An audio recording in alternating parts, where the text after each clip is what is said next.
India गठबंधन से कांग्रेस प्रत्याशी प्रदीप जैन आदित्य ने झांसी ललितपुर लोकसभा सीट से धूमधाम से नामांकन किया। उनके नामांकन जुलूस की शुरुआत शक्तिपीठ काली मंदिर से हुई, जहां से कभी पूर्व प्रधानमंत्री स्वर्गीय इंदिरा गांधी ने पीएम बनने के लिए अनुष्ठान किया था।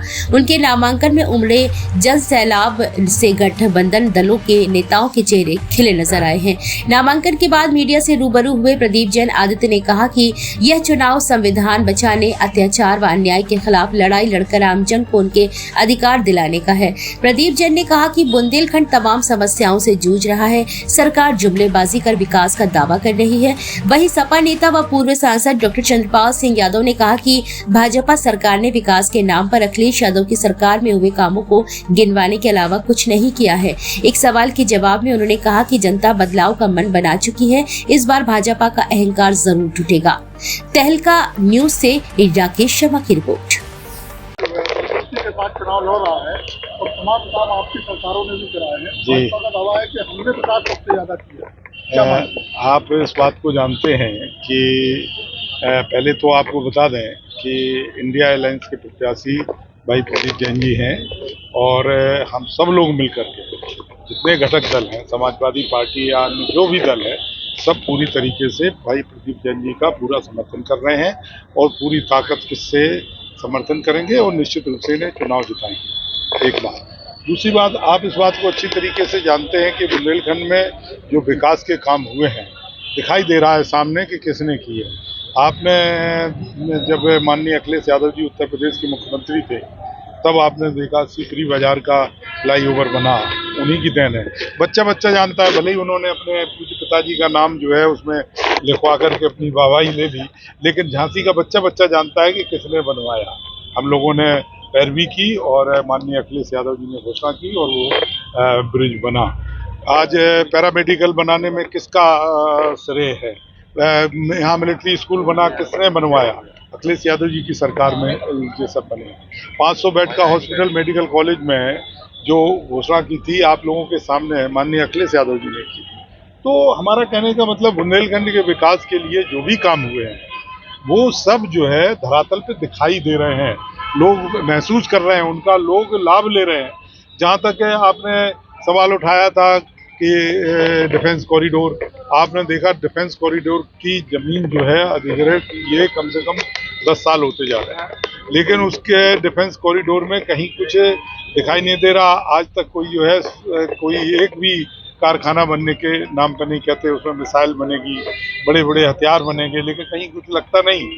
दूसरी तरफ आपने जो बीडा का देखा, बीडा हवाई अड्डा, जहाँ चुनाव आता है हवाई अड्डे के लिए लोग घूमने लगते हैं, जो है फीता लगा के हवाई अड्डा बनना, लेकिन हवाई अड्डा कहीं बन नहीं पाता। बीडा में जो जमीन अधिग्रहित की गई किसानों को, ना तो उसका सही मुआवजा दिया गया, ना किसानों को उससे कोई लाभ हुआ।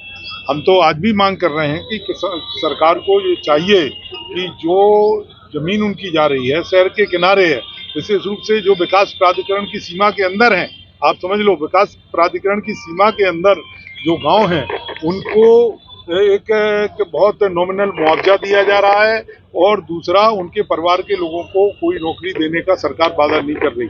हम चाहते हैं कि उनको भरपूर मुआवजा दिया जाए और उनके हर परिवार के एक बच्चे को जो है उसमें नौकरी दी जाए और बीडा का जो उन्होंने बनाया है उसका विकास करेंगे, धरातल पे दिखाई देगा, तब हम बात करेंगे।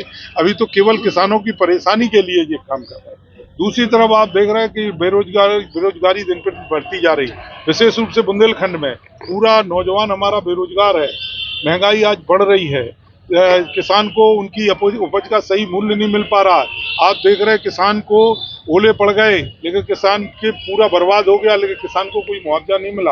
वही अखिलेश यादव जी की सरकार थी कि जब ओले पड़े, यहाँ 2013 में हम लोग पार्लियामेंट का चुनाव लड़ रहे थे, उस समय 200 करोड़ रुपए अकेले झांसी में अकेले जो है किसानों को मुआवजे के रूप में उपलब्ध कराया गया।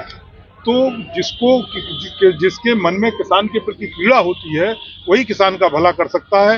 इंडिया गठबंधन ही एक ऐसा है कि जो बेरोजगारों को रोजगार का रास्ता दिखा सकता है, महंगाई पे कंट्रोल कर सकता है, दूसरी तरफ किसानों को उनकी उपज का लाभकारी मूल्य दिलाने में कामयाब हो सकता है। पिछली बार 3.5 लाख से जीते थे, इस बार जीतना अंतर और बढ़ जाएगा। ये उनका अहंकार है, टूटेगा। कितने 25 लाख से जीत रहे क्या?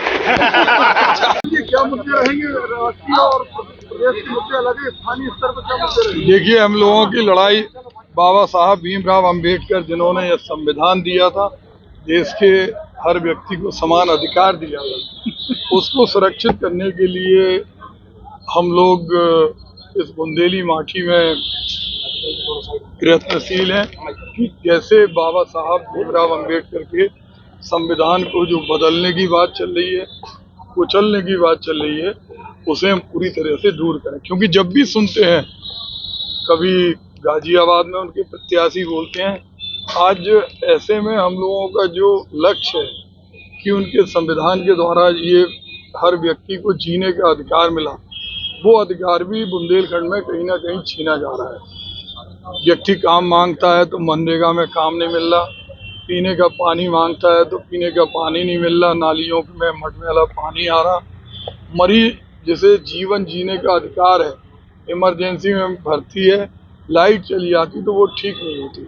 और इसके अलावा सबसे बड़ी जो समस्या है बुंदेलखंड के अंदर कि बुंदेलखंड राज्य जब तक नहीं बनेगा, मैं समझता हूँ इस बुंदेलखंड का कायाकल्प नहीं हो सकता। हम लोगों ने बुंदेलखंड में मंडियां बनवाई, आज उन मंडियों में 10 साल से भूसा भरा, ढोर बंधे, जुआ खेला जाता, जर्जर हो गई, वो भी गरीब जनता का पैसा था।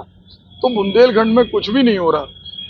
जैसे कहा जा रहा है, मोदी का दावा है कि बीडा आ गया है, डिफेंस कॉरिडोर है बुंदेलखंड में, हर घर नल योजना है, तो क्या लगता है ये धरातल पे है या? कितने जुमले दिए जाएंगे। पहले ग्रोथ सेंटर बनाया गया था कि इंडस्ट्री लगेंगी, लोगों को सुविधाएं मिलेंगी, फिर डिफेंस कॉरिडोर के नाम पे जमीनें छीनी गई, उन जमीनों में घास फूस उग रही, बात होती थी कि सैटेलाइट के वो बनेंगे, कितनी मीट हुई, पूरी दुनिया के लोग जो आए उसमें हजारों करोड़ रुपए खर्च हुए, एक चिटपिटी बनाने की भी फैक्ट्री नहीं लगी। अब बीड़ा के अंदर जिन लोगों की जमीनों के दाम नहीं बढ़े, हम लोग ब्यौरा गए थे, जितने गांव हैं, गांव वाले आक्रोशित हैं। जो भूमि के अधिग्रहण अधिनियम बना है, आप अधिग्रहण करिए ना, उनके परिवार के एक व्यक्ति को नौकरी दीजिए, कूड़ा गांव वाले खाएं, पैसा उन्हें मिले नहीं, और बीड़ा की वाई लूटे, और कोई चीज होना नहीं है। बिचौलिए के काम किसी सरकार को नहीं करना चाहिए। जो 30 गांव बीड़ा में लिए गए हैं, वो निश्चित रूप से उन गांव वालों की सहमति के बिना लिया, आज उन पर मुकदमे लाद दिए। जिस दिन हम लोग गए थे वहां पे चंद्रपाल सिंह जी एक कोटखेरा के थे, उन्हें वो कुछ नहीं कह रहे थे, वो गांव में जा रहे थे, बिठा लिया।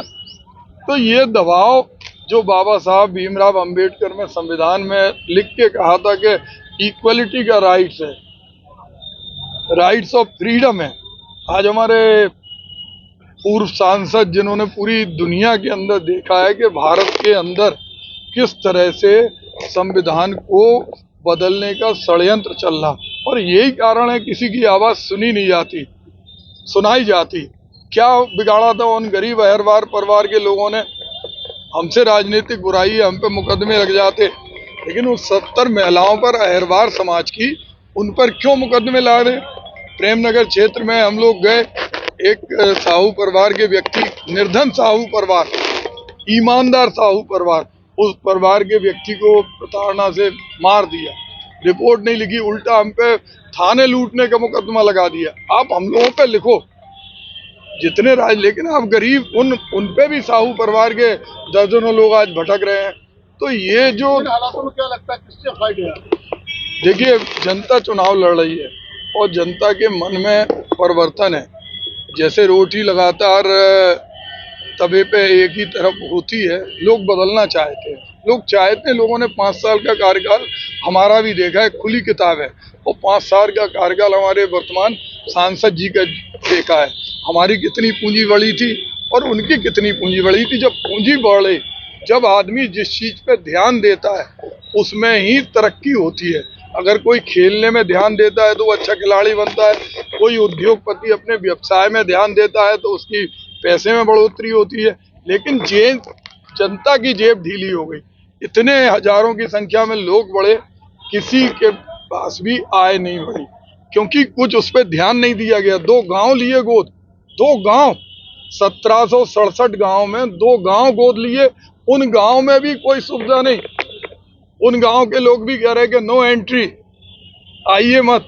अरे तो जब आप प्रधानमंत्री के नाम पे चुनाव लड़ रहे तो प्रधानमंत्री के ऊपर ये सवाल उठ रहा है कि 2 गांव नहीं कर सकते। पहले कभी पहुंच गोद लिया गया, गोद लेते ही क्यों है? गोद लेके उन गांव वालों का अपमान है।